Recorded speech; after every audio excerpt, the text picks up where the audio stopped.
وبركاته إن الحمد لله رب العالمين والصلاة والسلام على رسوله الأمين وعلى آله وصحبه أجمعين أما بعد سلف صالحین یعنی صحابہ کرام اور صحابہ کرام کے نقش قدم پر چلنے والے وہ گزرے ہوئے علماء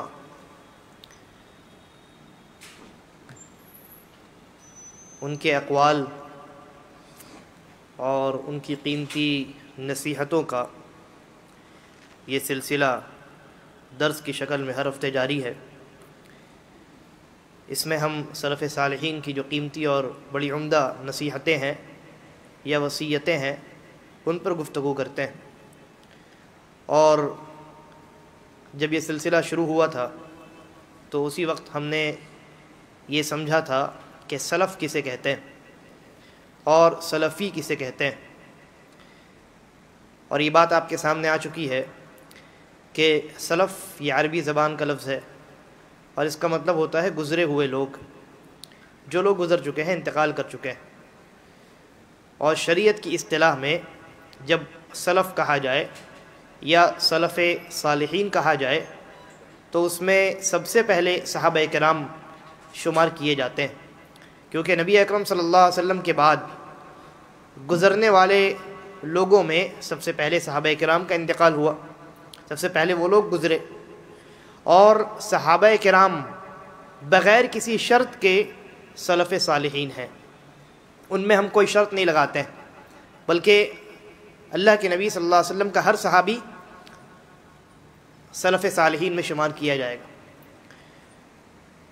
البتہ ان کے بعد چاہے وہ تابعین ہوں یا تبع تابعین ہوں یا ان کے بعد آنے والے دیگر علماء ہیں، ان تمام کو ہم سلف صالحین میں شمار تو کریں گے، لیکن ایک شرط کے ساتھ، اور وہ شرط یہ ہے کہ اگر صحابہ کرام کے بعد میں آنے والے جو لوگ ہیں، اگر ان لوگوں نے صحابہ کرام کے منہج اور صحابہ کرام کے طریقے کو اختیار کیا تب وہ سلف صالحین میں شمار کیے جائیں گے۔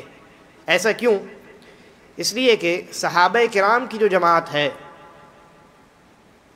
اس جماعت کے حق پر ہونے اور ہدایت یافتہ ہونے کی گواہی خود اللہ تبارک و تعالیٰ نے قرآن مجید میں دی ہے، لیکن صحابہ کرام کے بعد چاہے وہ تابعین ہی کیوں نہ ہوں، صحابہ کے شاگرد جنہوں نے ڈائریکٹلی صحابہ کرام سے علم حاصل کیا ہے، ان میں آپ دیکھیں بہت سارے ایسے لوگ پیدا ہوئے جنہوں نے صحابہ کرام سے علم حاصل کیا لیکن گمراہ ہو گئے۔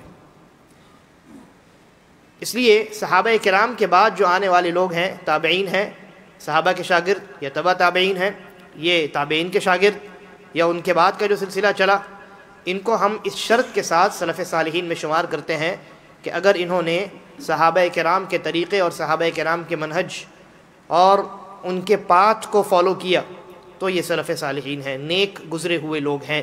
اور اگر ایسا نہیں ہے تو گرچہ وہ کسی صحابی کا شاگرد ہی کیوں نہ ہو، وہ ہمارے لیے سلف اور سلف صالحین میں شمار نہیں کیے جا سکتے۔ تو یہ معنی ہوا سلف صالحین کا۔ اس درس کے اس سلسلے میں صحابہ کرام، تابعین عظام، تبع تابعین اور صحابہ کرام کے بعد وہ ائمہ اور فقہا اور محدثین اور علماء جنہوں نے صحابہ کرام کی اتباع کی ہے اور انہی کے طریقے پر انہوں نے زندگی گزاری، ان کی جو قیمتی نصیحتیں ہیں عقیدے کے تعلق سے، عبادات کے تعلق سے، اور اعمال قلبیہ، دل کے جو اعمال ہوتے ہیں اور انسان کے اعضاء اور جوارح سے جو اعمال انجام دیے جاتے ہیں، یا انسان کے اخلاق و عادات ہیں، ان تمام مختلف موضوعات کے تعلق سے ان کی جو نصیحتیں ہیں، ان نصیحتوں پر یا ان وصیتوں پر ان کو ہم بیان کرتے ہیں اور اس سے سبق حاصل کرنے کی کوشش کرتے ہیں۔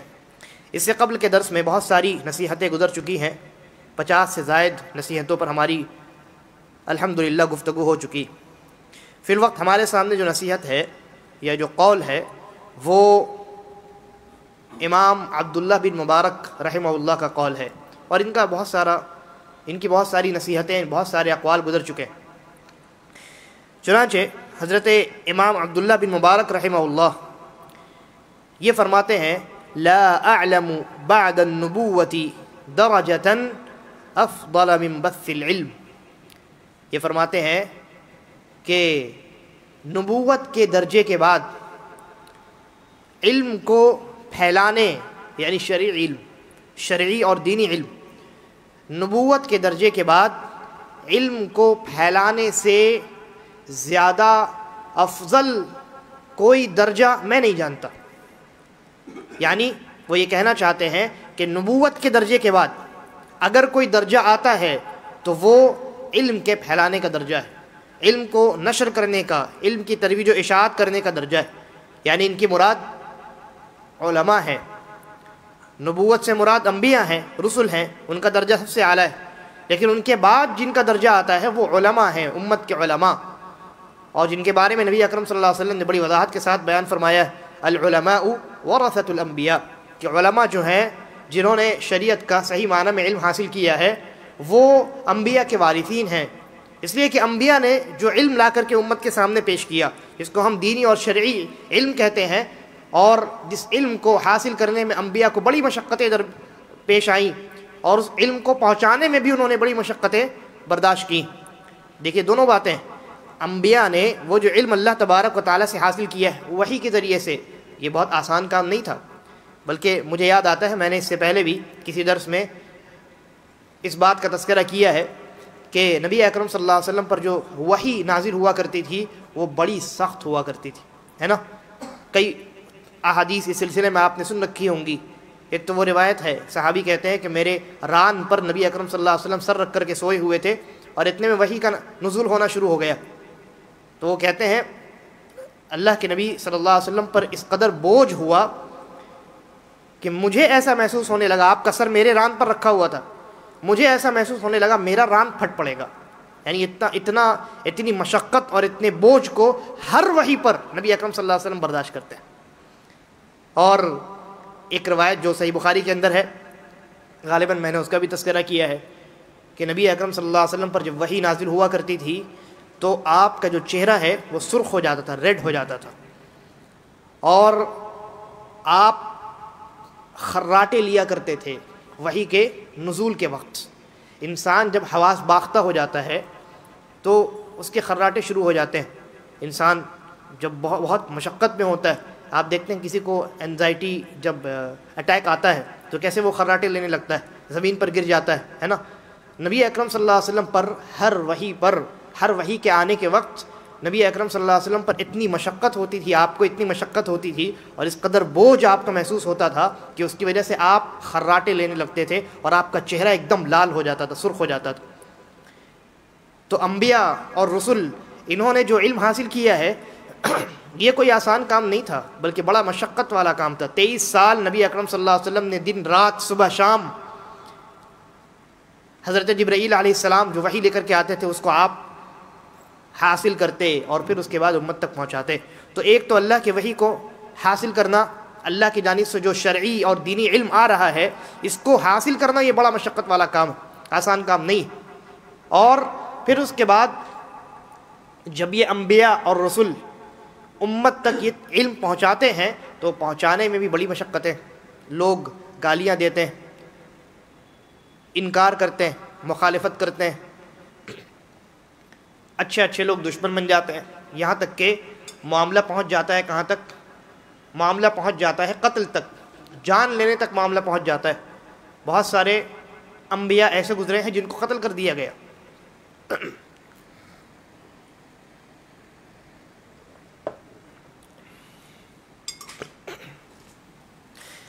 لہذا علم کو حاصل کرنے میں بھی بڑی مشقتیں ہیں، اور یہ جو علم انبیاء نے، نبیوں نے اور رسولوں نے حاصل کیا، اس کو امت تک جو پہنچایا ہے اس میں بھی بڑی مشقتیں۔ تو مشقت جب ہے تو اللہ تبارک و تعالیٰ نے درجہ بھی بہت بلند رکھا ہے، درجہ بھی تمام انسانیت میں سب سے پہلے نبیوں کا درجہ آتا ہے۔ تو عبداللہ بن مبارک رحمہ اللہ کہتے ہیں نبیوں کے بعد اگر کسی کا درجہ ہے تو وہ علماء کا ہے۔ کیوں؟ اس لیے کہ نبی اکرم صلی اللہ علیہ وسلم نے نبیوں کا وارث علماء کو قرار دیا۔ تو جو مشقت نبیوں کو پیش آتی ہے، اگر اس قدر سخت قسم کی مشقت نہ ہو، لیکن بہت زیادہ مشقتیں ان لوگوں کو بھی پیش آتی ہیں جو لوگ نبی کے وارث ہوتے ہیں اور نبی کے علم کو حاصل کرتے ہیں۔ آپ دیکھیے جو علماء ہیں وہ ایسے ایک رات میں عالم تو نہیں بن گئے۔ صحابہ کرام ہی کو دیکھ لیجئے، چلیے آج کے زمانے کے علماء کو چھوڑ دیجئے، صحابہ کرام کو دیکھ لیجئے۔ صحابہ کرام کا ایک طبقہ ایسا تھا جو مدینے میں مسجد نبوی میں ایک چبوترا تھا، اس چبوترے پر بیٹھ کر کے نبی اکرم صلی اللہ علیہ وسلم سے صبح شام 24 گھنٹے وہ شریعت کا علم حاصل کیا کرتے تھے۔ تو یہ جو صحابہ کرام تھے، انہوں نے اپنا پورا وقت نبی اکرم صلی اللہ علیہ وسلم سے علم حاصل کرنے میں دیا۔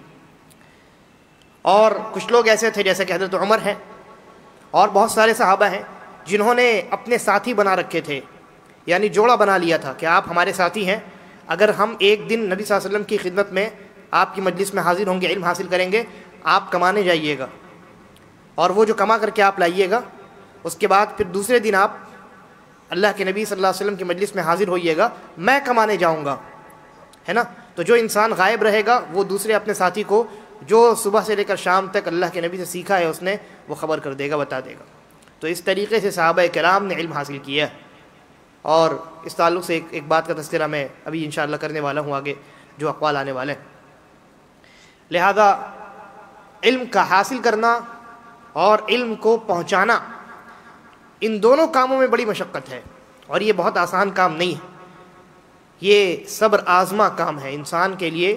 انسان جو شرعی علم کو حاصل کرتا ہے، حاصل کرنے میں بھی صبر کی بڑی ضرورت ہوتی ہے، اور حاصل کرنے کے بعد اس کو پھیلانے اور اس کو نشر کرنے میں بھی انسان کو صبر کی ضرورت پڑتی ہے۔ لہذا عبداللہ بن مبارک رحمہ اللہ کہتے ہیں کہ نبوت کے بعد میں نہیں جانتا کہ علم کو پھیلانے سے بڑا اور افضل کوئی درجہ ہو سکتا ہے، کوئی درجہ نہیں ہو سکتا۔ لیکن افسوس کی بات یہ ہے کہ معاشرے میں، آج ہمارے معاشرے میں علماء کی تعداد گنتی میں انگلیوں پر گنتی کے برابر ہے۔ آپ گن سکتے ہیں، اچھا یہ فلاں فلاں فلاں بس ہو گئے، ختم، 2 3 4 اتنے ہی۔ ایک کلکتے شہر کی بات کیجئے، کتنے علماء ہیں؟ کیوں نہیں ہیں؟ اس لیے کہ لوگوں کے اندر اپنے بچوں کو دینی اور شرعی علم سکھانے کا جذبہ ختم ہو گیا ہے، لوگوں کے اندر دنیا کی محبت پیدا ہو گئی۔ کتنے بچے ہیں، آپ اپنے محلے میں دیکھ لیجئے جو حافظ قرآن ہیں، کتنے بچے ہیں؟ گنتی کا چند ملیں گے آپ کو، ممکن ہے نہیں ملے، یہ بھی ممکن ہے نہ ملے۔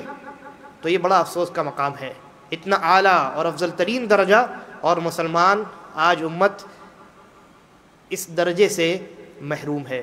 تو اس جانب ہمیں توجہ دینے کی ضرورت ہے۔ اس کے بعد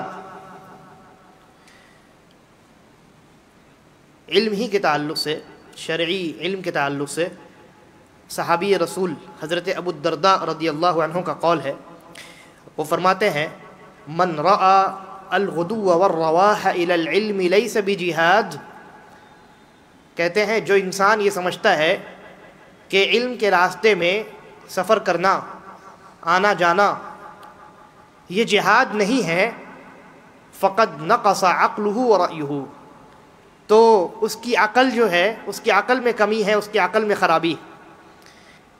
یعنی کہنے کا مقصد کیا ہے؟ حضرت ابو الدرداء رضی اللہ عنہ کے کہنے کا مقصد یہ ہے کہ علم کو حاصل کرنے کے لیے سفر کرنا اور اس کے لیے مشقت برداشت کرنا، اپنے شہر کو چھوڑ کر کے دوسرے شہر میں جانا، اپنے ملک کو چھوڑ کر کے دوسرے ملک میں جانا، گھر والوں سے، اہل و عیال سے دور رہ کر کے علم حاصل کرنے کے لیے اپنا وقت دینا، کہتے ہیں یہ جہاد ہے، یہ اللہ کے راستے میں جہاد ہے۔ اور اگر کوئی انسان کہے کہ یہ جہاد نہیں ہے تو وہ انسان کم عقل انسان ہے۔ اس قول سے بھی شرعی علم کے حاصل کرنے کی اہمیت کا ہمیں اندازہ ہوتا ہے۔ حضرت ابو الدرداء رضی اللہ عنہ نے علم کے حاصل کرنے کو جہاد قرار دیا ہے۔ جہاد یعنی اللہ کے راستے میں مشرکوں اور کافروں کے خلاف جنگ کرنا، اپنی جان داؤں پہ لگا دینا۔ تو علم کے حاصل کرنے کے راستے میں جو لوگ نکلتے ہیں وہ بھی حقیقت میں جہاد میں ہوتے ہیں، وہ بھی اللہ کے راستے میں کوشش کر رہے ہوتے ہیں۔ یہ بڑا عظیم مقام ہے، بڑا بلند مقام ہے علم کو حاصل کرنا۔ اور علم کے تعلق سے چند باتیں اگر عرض کروں تو میں سمجھتا ہوں کہ مفید ہوگا۔ علم کی جو ہے شرعی جو علوم ہیں ان کی دو قسمیں ہیں بنیادی طور پہ۔ جمعہ کی خطبے میں ایک مرتبہ میں نے تذکرہ بھی کیا تھا۔ ایک وہ علم ہے جس کو ہم ضروری علم کہتے ہیں، ایسا علم کہ جس کا حاصل کرنا ہر مسلمان مرد و عورت پر واجب اور فرض ہے۔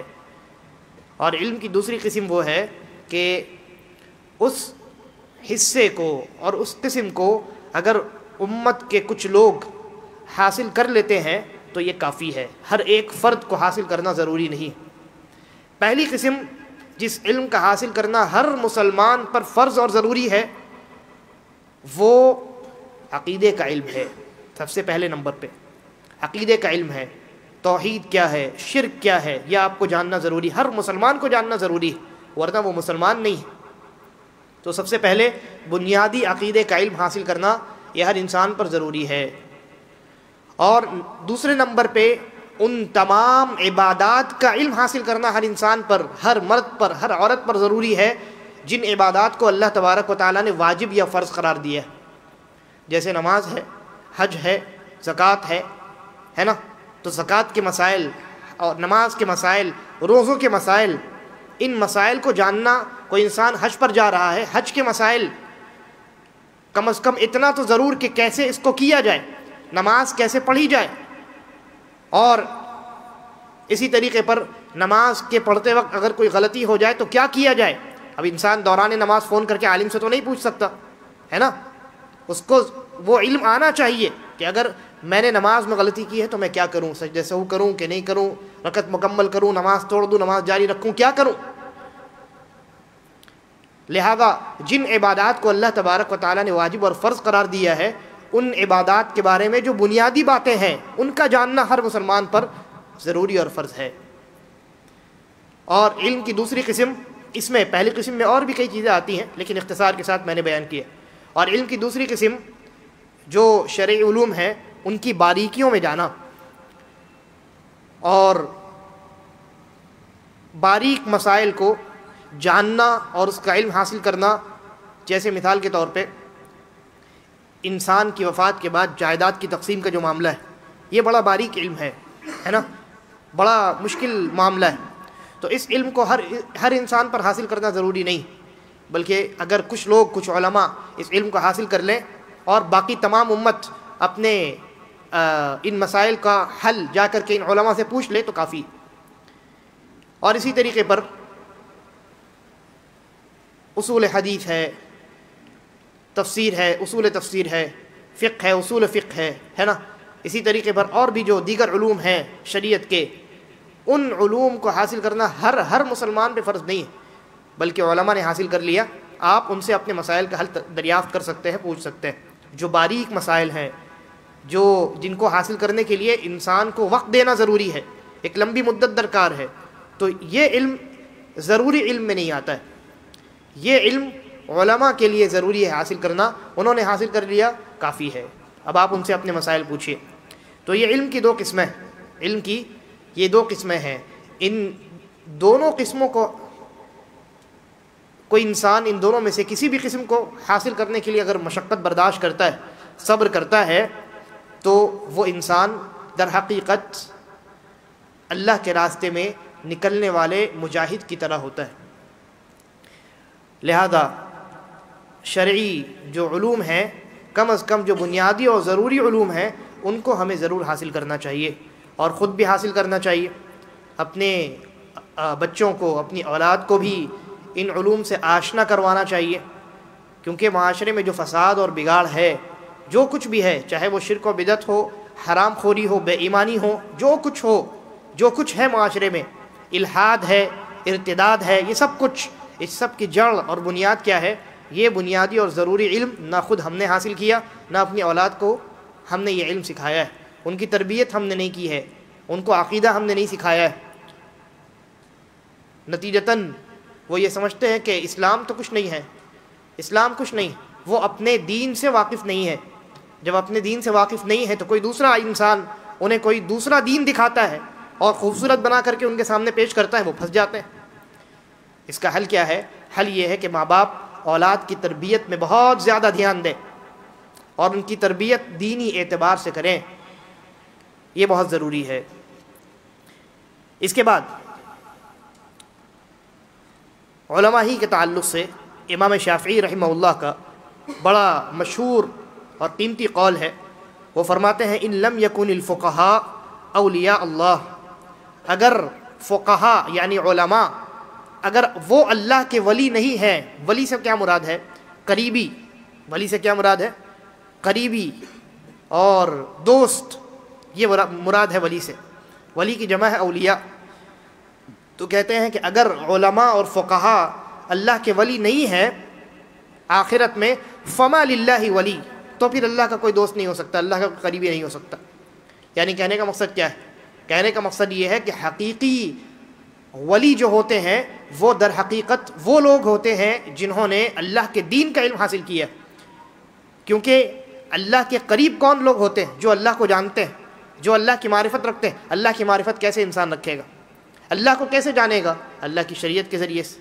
اللہ نے اپنی شریعت میں اپنا جو دین نازل کیا ہے اور اپنے جو نبی انبیاء نازل کیے ہیں، بھیجے ہیں، انہوں نے آ کر کے ہمیں اللہ کے بارے میں بتایا اور اللہ کی شریعت کے بارے میں ہمیں سمجھایا، تب نہ ہم نے اللہ کو جانا۔ اور یہی وجہ ہے وہ جو روایت ہے، نبی اکرم صلی اللہ علیہ وسلم فرماتے ہیں کہ بندہ، اللہ رب العالمین فرماتا ہے، حدیث قدسی ہے، بندہ مجھ سے سب سے زیادہ جس چیز کے ذریعے سے قریب ہوتا ہے وہ عبادات ہیں جن کو میں نے بندے پر فرض قرار دیا ہے، فرض قرار دیا ہے۔ نماز ہے، حج ہے، یہ روزہ ہے، یہ زکوٰۃ ہے، یہ جو فرض عبادات ہے، ان عبادات کے ذریعے سے سب سے پہلے بندہ اللہ کے قریب ہوتا ہے۔ اگر کوئی انسان فرض عبادات کا یعنی انجام دینے والا نہیں ہے اور نوافل کا خوب اہتمام کرتا ہے، زکوٰۃ نہیں دیتا لیکن سال بھر عام صدقہ کرتا رہتا ہے، خوب روزے رکھتا ہے لیکن رمضان کے روزے نہیں رکھتا، تہجد پڑھتا ہے، اشراق پڑھتا ہے، چاشت پڑھتا ہے، لیکن فرض نمازوں کا اہتمام نہیں کرتا، تو وہ انسان اللہ کا دوست نہیں ہو سکتا، اللہ کا ولی نہیں ہو سکتا۔ ولی بننے کے لیے سب سے پہلی شرط یہ ہے کہ انسان فرض عبادات کو انجام دینے والا ہو، اور فرض عبادات کو انجام دینے کے لیے علم کی ضرورت ہے نا۔ انسان جب تک فرض عبادات کا طریقہ نہیں جانے گا، اس کے مسائل کا علم حاصل نہیں کرے گا، فرض عبادات انجام نہیں دے سکتا۔ اس لیے کہتے ہیں امام شافعی رحمہ اللہ کہ اگر، اور ان فرض عبادات کا علم وہ کن سے حاصل کرے گا؟ علماء سے حاصل کرے گا، ہے نا۔ تو جو انسان فرض عبادات کا علم حاصل کر کے اللہ کے قریب ہو رہا ہے، اس انسان نے ان فرض عبادتوں کا علم جن سے حاصل کیا ہے وہ اللہ کے قریب کیسے نہیں ہو سکتے؟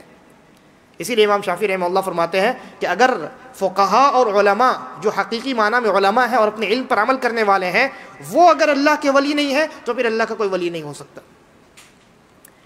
اس کے بعد علم کو برباد کرنے اور علم کو ضائع کرنے کے متعلق امام مالک رحمہ اللہ کا قول ہے، وہ فرماتے ہیں ان اقواما ابتغوا العبادہ، کہ کچھ لوگوں نے، کچھ قوموں نے عبادت کو حاصل کرنے کی بڑی کوشش کی، عبادت کے پیچھے پڑ گئے، وَأَضَاعُوا الْعِلْمَ، اور علم کو ضائع کر دیا، فَخَرَجُوا عَلَى أُمَّةِ مُحَمَّدٍ صلی اللہ علیہ وسلم بِأَسْيَافِهِمْ، عبادت کے پیچھے پڑنے کی وجہ سے اور علم سے دوری کی وجہ سے انہوں نے نبی اکرم صلی اللہ علیہ وسلم کی امتیوں پر یعنی مسلمانوں پر تلوار کھینچ لی، اور کہتے ہیں وَلَوِ ابْتَغَوْا الْعِلْمَ لَحَجَزَهُمْ عَنْ ذَلِكَ، اگر انہوں نے علم حاصل کیا ہوتا تو علم نے انہیں مسلمانوں کے خلاف تلوار نکالنے سے روک دیا ہوتا۔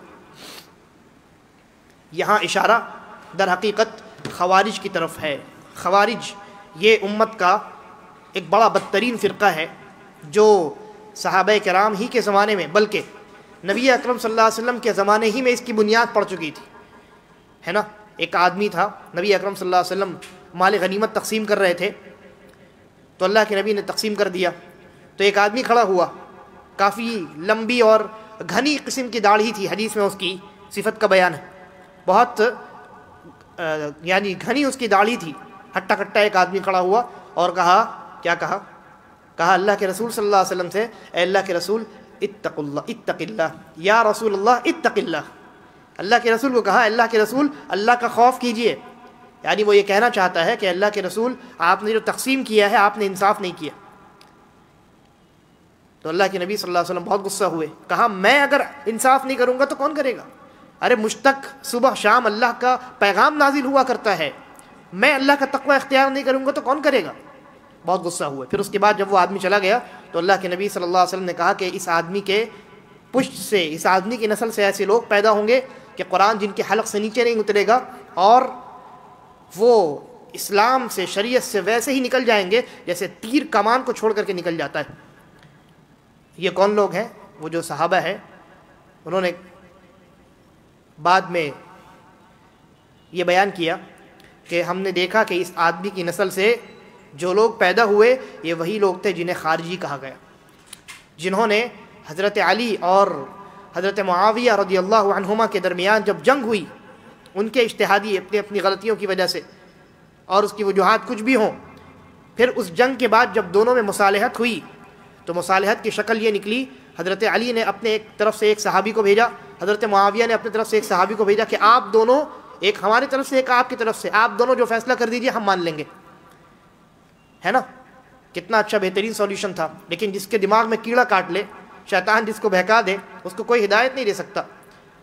بہت سارے علماء نے لکھا ہے کہ تقریباً 4000 لوگ، کچھ علماء نے 8000 لکھا ہے، کچھ علماء نے 12000 لکھا ہے، اتنے لوگ حضرت علی رضی اللہ عنہ کے اس جماعت سے الگ ہو گئے، خارج ہو گئے، اسی لیے ان کو خارجی کہا جاتا ہے نا؟ اور خارجی کی جمع ہے خوارج۔ تو یہ لوگ جو ہیں بہت بڑی تعداد میں 4 یا 8 یا 12 ہزار کی تعداد میں الگ ہو گئے۔ الگ ہو کر کے انہوں نے کہا کہ حضرت علی بھی کافر اور حضرت معاویہ اور ان کے تمام کے تمام، ان کے ساتھ جو جتنے لوگ ہیں سب کے سب کافر، تمام کے تمام مسلمانوں کو کافر قرار دے دیا، حضرت علی اور ان کے پارٹی کو بھی، حضرت معاویہ اور ان کے پارٹی کو بھی، تمام لوگوں کو کافر قرار دیا۔ کیوں؟ کہا کہ قرآن میں اللہ نے کہا ہے ان الحکم الا للہ، فیصلہ صرف اللہ کر سکتا ہے، فیصلہ صرف اللہ کر سکتا ہے۔ اور حضرت علی نے اور حضرت معاویہ نے اپنے اپنے طرف سے ایک ایک آدمی کو بھیج کر کے اس کو فیصلہ کرنے کا اختیار دے دیا۔ یہ ان کا یہ عمل قرآن کے اس آیت کے خلاف ہے، لہذا سب کے سب کافر۔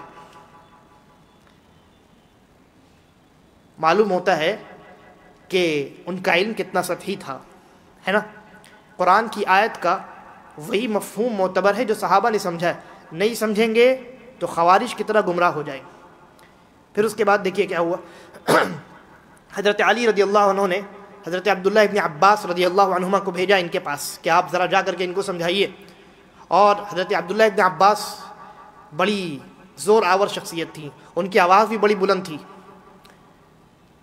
اور ان کا تمام لوگ احترام کرتے تھے۔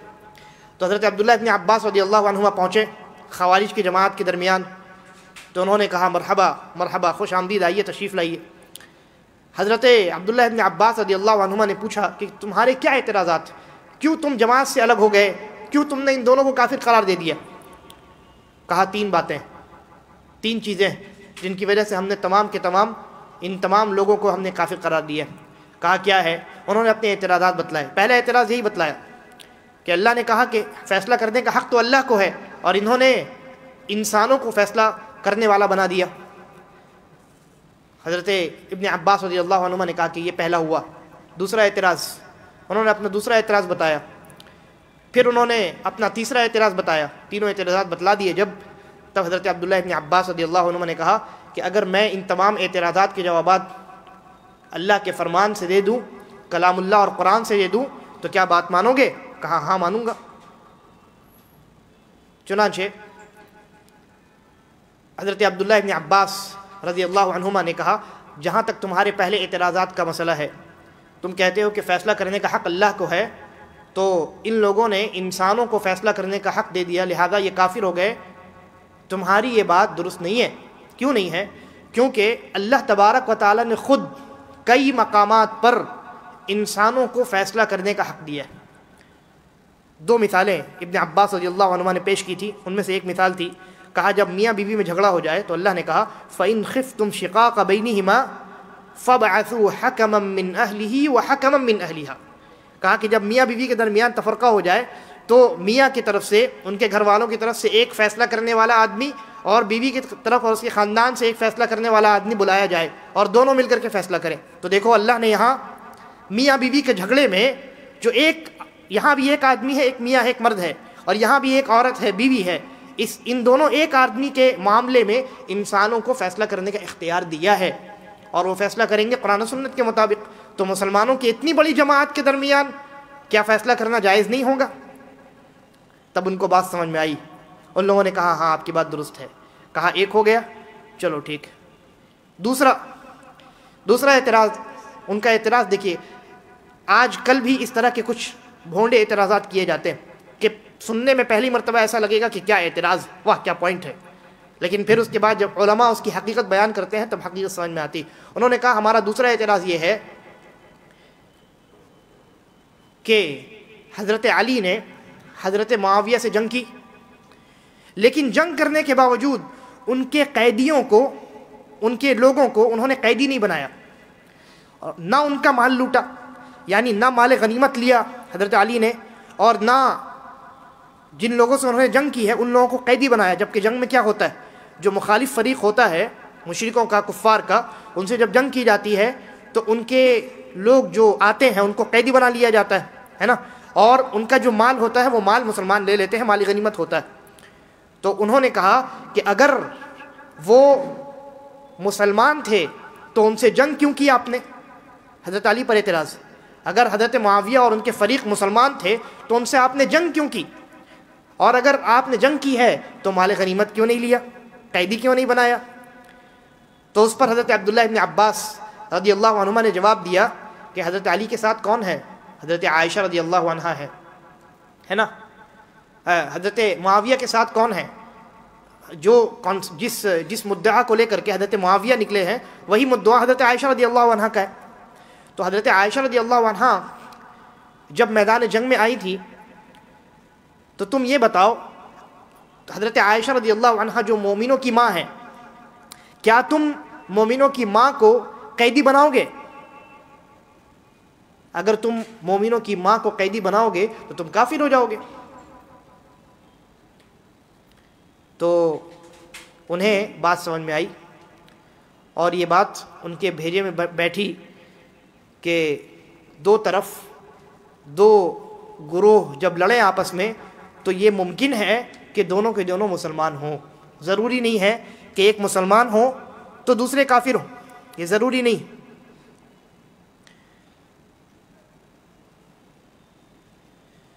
یہ ان کا دوسرا اعتراض تھا۔ تفصیلی طور پہ حضرت عبداللہ ابن عباس نے جواب دیا، میں نے مختصر میں رکھا ہے۔ تیسرا اعتراض ان لوگوں کا یہ تھا کہ اصل میں حضرت علی ابن ابی طالب رضی اللہ عنہ نے جب اپنا نام لکھا جنگ کے موقع پر تو امیر المؤمنین اپنے نام سے مٹا دیا تھا۔ تو انہوں نے کہا کہ اگر حضرت علی امیر المؤمنین نہیں ہے تو امیر الکفار ہے۔ کہا کہ حضرت علی نے اپنا نام صرف علی لکھا، علی بن ابی طالب، نام لکھنا چاہیے تھا امیر المؤمنین علی بن ابی طالب، تو حضرت علی نے امیر المؤمنین کا لفظ ہٹا دیا، تو اس کا مطلب وہ امیر الکفار ہے۔ حضرت عبداللہ ابن عباس نے جواب دیا، یہ بتاؤ نبی اکرم صلی اللہ علیہ وسلم نے صلح حدیبیہ کے موقع پر جب قریشیوں کے وفد نے اس بات پر انکار کیا تھا کہ آپ کا نام رسول اللہ کر کے لکھا جائے، محمد الرسول اللہ لکھا جائے، تو اللہ کے نبی صلی اللہ علیہ وسلم نے کیا اپنے نام سے صرف محمد کو باقی رکھ کر کے رسول اللہ مٹا نہیں دیا تھا؟ تو رسول اللہ آپ نے جب مٹا دیا، اور آپ کے اس مٹانے سے جب یہ لازم نہیں آیا کہ آپ رسول الکفار ہیں، تو یہاں امیر المؤمنین مٹانے سے امیر الکفار کیسے لازم آ سکتا ہے؟ اللہ کے نبی نے بھی تو اپنا نام رسول اللہ مٹایا ہے نا مصلحت کے تحت، تو یہاں حضرت علی نے بھی اپنا نام جو ہے نام کے آگے سے امیر المؤمنین ہٹا دیا۔ بہرحال اس طریقے سے حضرت عبداللہ ابن عباس رضی اللہ عنہما نے ان کو سمجھانے کی کوشش کی، ان کے اعتراضات کو سن کر کے جوابات دینے کی کوشش کی، تو تقریباً 2000 لوگ واپس حضرت علی رضی اللہ عنہ کے ساتھ آ کر کے شامل ہو گئے۔ اگر ہم 4000 مان لیں تو 50% لوگوں کو بات سمجھ میں آ گئی، باقی جو 50% تھے وہ اپنے اسی باطل عقیدے پر رہے اور تمام صحابہ کو کافر مانتے رہے۔ یہ کیوں ہوا؟ یہ اس لیے ہوا کیونکہ انہوں نے اس علم کو چھوڑ دیا جو اللہ رب العالمین نے اپنے نبی کو دے کر کے بھیجا تھا، اور اللہ کے نبی نے وہ علم اپنے صحابہ تک منتقل کیا تھا۔ انہوں نے صحابہ کی بات کو حجت نہیں مانا۔ حضرت علی بھی صحابی ہیں جن کو انہوں نے بھیجا، وہ بھی صحابی ہیں، ابو موسیٰ الاشعری، اور حضرت معاویہ بھی صحابی ہیں اور جن کو انہوں نے بھیجا حضرت ابو العاص عمرو بن عاص رضی اللہ عنہ، تمام کے تمام یہ چاروں کے چاروں صحابہ۔ لیکن ان خوارج نے ان صحابہ کے فیصلے پر اعتراض کیا، گویا اس علم پر اعتراض کیا جو علم رسول اللہ کو دے کر کے اللہ رب العالمین نے بھیجا تھا، کیونکہ وہی علم رسول اللہ صلی اللہ علیہ وسلم نے صحابہ کرام کے درمیان منتقل کیا۔ معلوم ہوا کہ ان کی گمراہی اور ان کے بگاڑ کی اصل وجہ کیا ہے؟ شرعی علم سے دور ہو جانا، سلف سے دور ہو جانا، صحابہ کرام کے طریقے کو چھوڑ کر کے اپنی عقل کا استعمال کرنا، قرآنی آیات کو اپنی عقل کی بنیاد پر سمجھنا، یہ ان کے گمراہ ہونے کا اصل سبب ہے اور اصل وجہ ہے۔ چنانچہ امام مالک رحمہ اللہ کہتے ہیں کہ کچھ لوگ ہیں جنہوں نے عبادت کو ترجیح دی، عبادت کے پیچھے پڑ گئے، علم کو ضائع کر دیا، نتیجے کے طور پر نبی اکرم صلی اللہ علیہ وسلم نبی اکرم صلی اللہ علیہ وسلم کے امتیوں پر یعنی مسلمانوں پر انہوں نے تلوار کھینچ ڈالی، سب کو کافر قرار دے دیا اور ان تمام کو واجب القتل قرار دیا۔ ان کے مال کو حاصل کرنا، ان کے مال کو چھین لینا ان کے لیے، اور ان کی عورتوں کو بندی بنا لینا، لونڈی بنا لینا، غلام بنا لینا، یہ انہوں نے حلال قرار دیا اس چیز کو۔ یہ ایسا کیوں ہوا؟ کیونکہ انہوں نے اس علم کو چھوڑ دیا جس علم کو رسول اللہ صلی اللہ علیہ وسلم لے کر گئے تھے۔ تو چنانچہ کہا امام مالک رحمہ اللہ نے وَلَوْ ابْتَغَوُا الْعِلْمَ، اگر انہوں نے علم کو حاصل کیا ہوتا، اگر وہ علم کے پیچھے پڑے ہوتے، لَحَجَزَهُمْ عَنْ ذَلِكَ، تو اس علم نے انہیں اس حرکت سے بچا لیا ہوتا۔ اس کے بعد عون ابن عبداللہ رحمہ اللہ، ان کا ایک قول ہے، بڑا پیارا قول ہے، کہتے ہیں ما احسب احدا تفرغ لعیوب الناس الا من غفلة غفلها عن نفسه، کہتے ہیں میں یہ سمجھتا ہوں کہ جو انسان لوگوں کے عیب کے پیچھے پڑ جاتا ہے وہ اپنے نفس سے غافل ہوتا ہے، تبھی وہ لوگوں کے پیچھے پڑتا ہے۔ کیونکہ اگر اسے اپنے نفس کے بارے میں، اپنے نفس کے عیب کے بارے میں خبر ہوتی تو وہ اپنے آپ کی اصلاح کے پیچھے پڑتا، اپنے آپ کے اصلاح کی فکر ہوتی اسے۔ لیکن جو لوگوں کے عیب کے پیچھے پڑا ہوتا ہے، اس کا مطلب یہ ہے کہ وہ اپنے عیوب سے اس نے اپنے آنکھ کو بند کر لیا، وہ اپنی خرابی کو نہیں دیکھنا چاہتا، دوسروں کی خرابی کے پیچھے پڑنا چاہتا ہے۔ اردو میں بھی یہ محاورہ ہے اور عربی میں بھی یہ محاورہ ہے کہ انسان کو اپنے آنکھ میں پڑا ہوا شہتیر نظر نہیں آتا اور دوسرے کے آنکھ میں ایک تنکا نظر آ جاتا ہے۔ شہتیر کسے کہتے جانتے ہیں آپ؟ ابھی بھی آپ نے دیکھا ہوگا گھر جو بنتے ہیں ان گھروں میں چھت میں جو بانس دیا جاتا ہے، لکڑی دی جاتی ہے، لمبی لمبی لکڑیاں ہوتی ہیں نا، ان کو شہتیر کہتے ہیں، شہتیر۔ تو یہ اردو میں بھی محاورہ ہے اور بعینی ہی اسی قسم کا محاورہ جو ہے یہ عربی زبان میں بھی ہے کہ کچھ لوگ ایسے ہوتے ہیں جن کو اپنے آنکھ کی شہتیر نظر نہیں آتی، اتنا لمبا ڈنڈا نظر نہیں آتا اپنی آنکھ میں، اور دوسروں کی آنکھ میں ان کو معمولی سا تنکا نظر آ جاتا ہے۔ تو امام عون ابن عبداللہ رحمہ اللہ کہتے ہیں یہ وہ لوگ ہیں جو دوسروں کے عیب کے پیچھے پڑے رہتے ہیں، دوسروں کے اندر کیا خرابی ہے اسی کے پیچھے پڑے رہتے ہیں۔ یہ در حقیقت وہ لوگ ہیں جنہیں اپنی خرابی نظر نہیں آتی، انہیں اپنے عیب کی فکر ہونی چاہیے تھی نا، کیونکہ اللہ تبارک و تعالیٰ ان کے اپنے عیب کے بارے میں سوال کرے گا، دوسروں کے عیب کے بارے میں آپ سے سوال تو نہیں کیا جائے گا، تو آپ ان کے پیچھے کیوں پڑے؟ لہذا انسان کو اپنی فکر کرنی چاہیے، اپنے عیوب کو تلاش کر کے ان کی اصلاح کرنی چاہیے۔ اور یہی وجہ ہے، ایک حدیث مجھے یاد آئی، نبی اکرم صلی اللہ علیہ وسلم نے فرمایا کہ اللہ کے نزدیک وہ انسان سب سے ناپسندیدہ انسان ہے کہ جس کو کہا جائے اتق اللہ، اللہ سے ڈرو، اور وہ کہے کہ بھائی اپنا دیکھو، وہ کہے اپنا دیکھو۔ کوئی انسان کسی کو نصیحت کرے کہ بھائی دیکھیے آپ نے یہ عمل کیا، یہ عمل درست نہیں ہے، وہ انسان بجائے اس کے کہ اپنی اصلاح کرے وہ سامنے والے کو کہے بھائی اپنا دیکھو، ہمیں مت ٹوکو، ہمیں مت سکھاؤ۔ یہ مسلمانوں کا، مومنوں کا شیوا طریقہ نہیں۔ مومن وہ انسان ہوتا ہے کہ اگر اسے کوئی دوسرا مسلمان بھائی اچھے طریقے سے اس کی اصلاح کرنے کے غرض سے اگر اسے اس کے عیب کو دکھاتا ہے تنہائی میں، لوگوں کے سامنے نہیں، تاکہ اس کی اصلاح ہو سکے، تو وہ اس معاملے کو اپنے عزت نفس کا معاملہ نہیں بناتا ہے، تکبر اور غرور سے کام نہیں لیتا ہے، بلکہ اس کا شکریہ ادا کرتا ہے اور اپنی اصلاح کی فکر کرتا ہے۔ یہ طریقہ ہونا چاہیے مسلمانوں کا۔ اس کے بعد 15-20 اقوال اس طرح کے اور بھی باقی ہیں، انشاءاللہ اگلے دروس میں ہم ان کو مکمل کرنے کی کوشش کریں گے۔ اللہ تبارک و تعالیٰ سے دعا ہے کہ وہ ہمیں سلف صالحین کے منہج اور ان کے طریقے پر چلنے کی توفیق عطا فرمائے، اور جب ہمارا خاتمہ ہو تو ایمان اور اسلام پر ہو۔ ھذا واللہ اعلم وصلی اللہ علی نبینا وسلم، والسلام علیکم ورحمۃ اللہ وبرکاتہ۔